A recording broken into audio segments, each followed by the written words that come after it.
So you're telling me when a team gets even close to the amount of injured the Avs have been this season, they get completely blown out? Interesting. Avs win over the Minnesota Wild 6-1. This was a fantastic game from the Avalanche, top to bottom. Especially on a Sega Baba, I really don't know how much better you can play. Obviously, 6 goals is fantastic offense, and giving up just 1 goal on the other side is great goaltending. But it was more than just that, too. The defense was excellent as well. And I know some people are going to have a sticking point on that because, yeah, compared to the number of shots they gave up, the rate at which the Avs gave up high danger chances was too high. They were making some pretty big mistakes when they did mess up on the defensive side, but they limited shots so much that almost doesn't matter. Through 40 minutes of hockey, the Avs had given up just 12 shots, and while this game was close, they just did not give up much at all. So yes, you would like to see them make the huge mistake less, but that's okay when you're giving up that few opportunities just in general, and when you have a quality goaltender and net behind you, you kind of are doing your job and then some. So I think every aspect of the Avs game deserves a ton of credit here for a great bounce back game, for an important game. Let's face it, beating Minnesota is a lot more important than beating a team like Chicago to the Avs this year. And putting together all of these pieces, the only thing you really need to be better is the power play, which goes 0 for again, but you even won the special teams battle thanks to your penalty kill. And on top of all of this, the most important things to see go well tonight were your depth offense and your 5-on-5 scoring. You got both of those in spades. Your depth kicked things off right for you less than 4 minutes in. Minnesota initially in possession in their own zone here, and they're able to get it out to the neutral zone, but Manson does a good job of controlling a puck and creating space for himself, and then hits a perfect pass through the neutral zone to LOC. LOC also did a great job there of finding the backside of the defense on Minnesota, which gives himself a lane to get into the zone. He's able to be strong on the puck, get to the top of the circles, and then just beat Gustafsson on the blocker side. First of all, this was Josh Manson's best game of the season by far. He was absolutely excellent tonight on both ends of the ice and did just about everything right. A huge step up from him, especially given that Sam Girard was out injured for this game. For LOC, great to see him finally get another one in the back of the net. It had been a month since his last goal. The Avs need some of those veteran depth guys to start scoring a little bit more. So the Avs are in complete control of this game for the majority of the first period, and sometimes you get given gifts. Don't complain about them. Take them. There's nothing to this one. Minnesota is fully resetting and setting up their breakout, and then just completely whiff on a puck. Colton doing the standard thing, sitting net front, trying to put a little bit of pressure, but not actually going and chasing.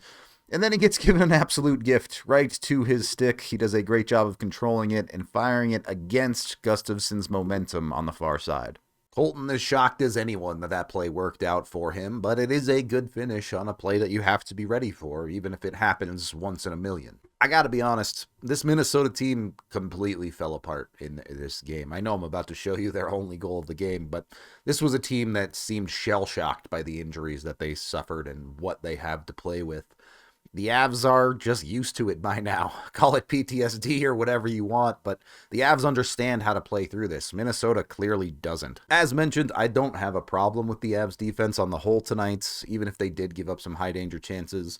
But you did see their structure fall apart at times, and that is ultimately what cost them the 1 goal they give up. Minnesota, with a quick out of their own zone, are able to corral it and get the blue line here, and the Avs are in an awkward situation where, because of the setup, the Avs forwards are deep in the neutral zone or even the offensive zone, so Jahan has to come across and fully commit to this side of the ice in the 2-on-2 situation that evolves with Foligno, and while Minnesota initially wins the battle, you have kind of a mess of coverage here. You have your defenders taking guys deep in the zone, but you have LOC who's gotten beat up the ice, and then you have Drouin kind of floating in the middle, and Drouin with his momentum just gets absolutely worked initially through this play, and then this is followed up by Calvin DeHaan trying to block a shot at the top of the crease.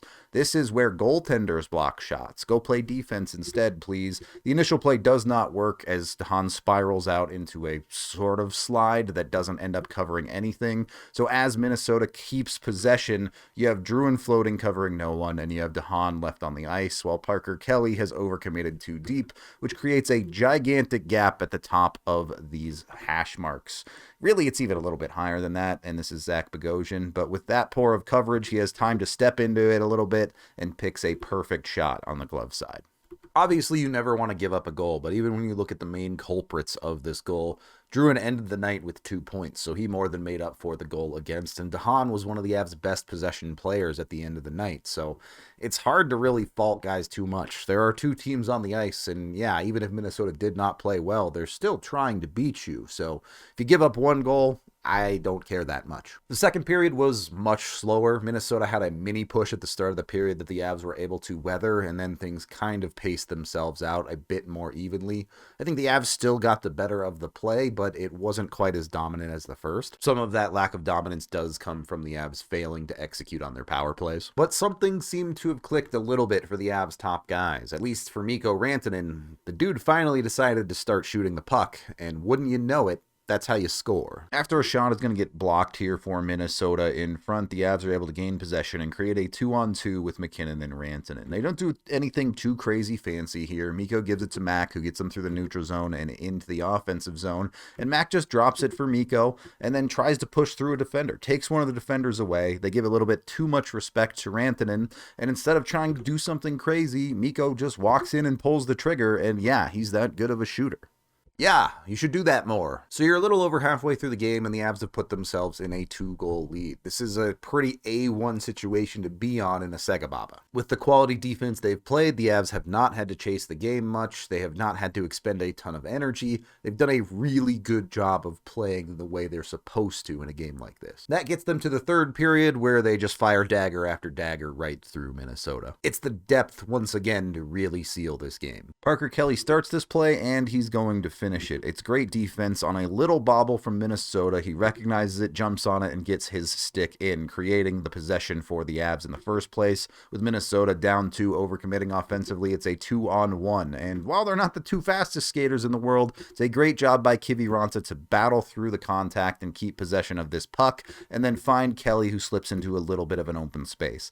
This is still probably not a high danger chance, but the shot is so good from Kelly to go between the legs of the defenseman and bar it in. I love everything about that play from the Colorado Avalanche depth forwards. That is a beautiful play start to finish. And yes, you're not expecting the Avs depth players to put a ridiculously good shot like Parker Kelly did on the end of that play, but everything leading up to that is perfect depth play. It's good defensive play. It's using your speed to get up the ice. It's being stronger and outworking the other team to win the board race.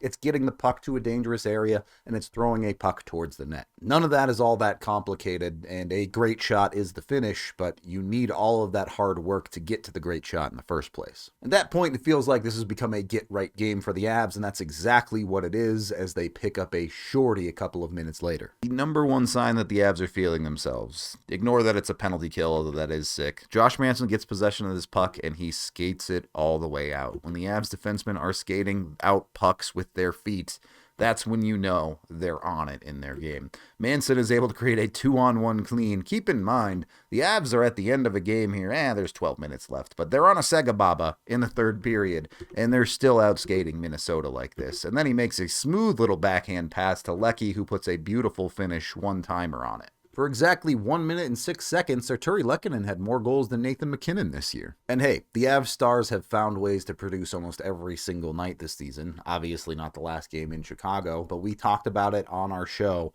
The Avs' 2 best players, at least forwards, hadn't had a 5-on-5 goal in 10 games.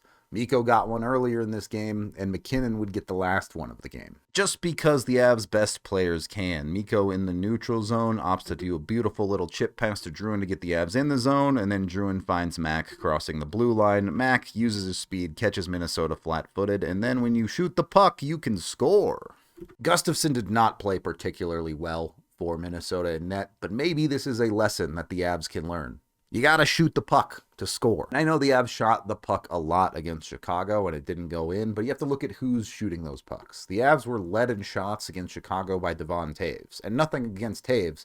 It's fine that he's shooting that much, but you want to be the guys like MacKinnon and Rantanen leading that list, and that's what happened in this game. Nathan MacKinnon led the Avs in shots tonight with 5. Rantanen in second with 3. Those guys shooting the puck gives you the best chance to actually score goals. This win is also important because it means the Avs still have not lost 2 games in a row since the end of November. They continue to prove that they are a good quality team. Even with all of the injuries they're still battling, which, by the way, is getting old as hell. The vision of the Colorado Avalanche that was so murky in the first month or two of the season is now pretty clear.